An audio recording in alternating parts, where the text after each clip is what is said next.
I thought we were going to have a situation where we were going to be attacked. Without new evidence, U.S. President Donald Trump offered fresh justification for striking Iran. Iran would have had a very powerful nuclear weapon within 1 month. Those claims contradict international experts and Trump's own Secretary of State, who suggested the real risk was that Israel would strike Iran first. We knew that there was going to be an Israeli action. We knew that that would precipitate an attack against American forces. So if anything, I might have forced Israel's hand. But Israel was ready and we were ready. The consequences of Trump's decision are now rippling throughout the Middle East. The U.S. Embassy in Riyadh was hit by Iranian drones overnight. So was the U.S. consulate in Dubai. The U.S. has closed its embassies in Kuwait, Saudi Arabia, and Lebanon, told non-essential staff to leave 6 nations in total, and urged all American citizens to depart 14 countries in the region immediately. Most flights are canceled. The U.S. is arranging charters.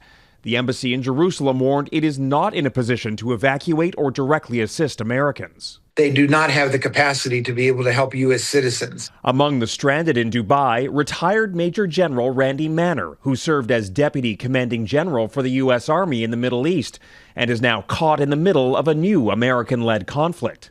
As a senior military officer, I do not understand the purpose. Like many Americans, Manner has a lot of questions about the ever-shifting explanations for this war. They want to stop drone manufacturing. They want to reduce the stockpile of Iranian weapons. They want to do regime change. It's like, where did this all come from? And that sounds a little bit unusual from a military perspective, where we're used to clarity on what our objectives are to define success. Back in Washington, lawmakers were briefed on the administration's rationale and apparent goals. That did little to answer the key questions so many have. The American people do not want an endless war. The administration doesn't seem to know what it's doing. Every hour there's a different rationale as to why we're doing this. Jackson, President Trump promised to end wars, not start them. What are the early signs of how the American people are reacting to this? Well, Donna, 6 in 10 Americans say they disapprove of the military action, and we're only a few days in. Only 27% of Americans think that the U.S. actually made enough effort at diplomacy here, and the vast majority of both Democrats and independents doubt that President Trump has a strategy.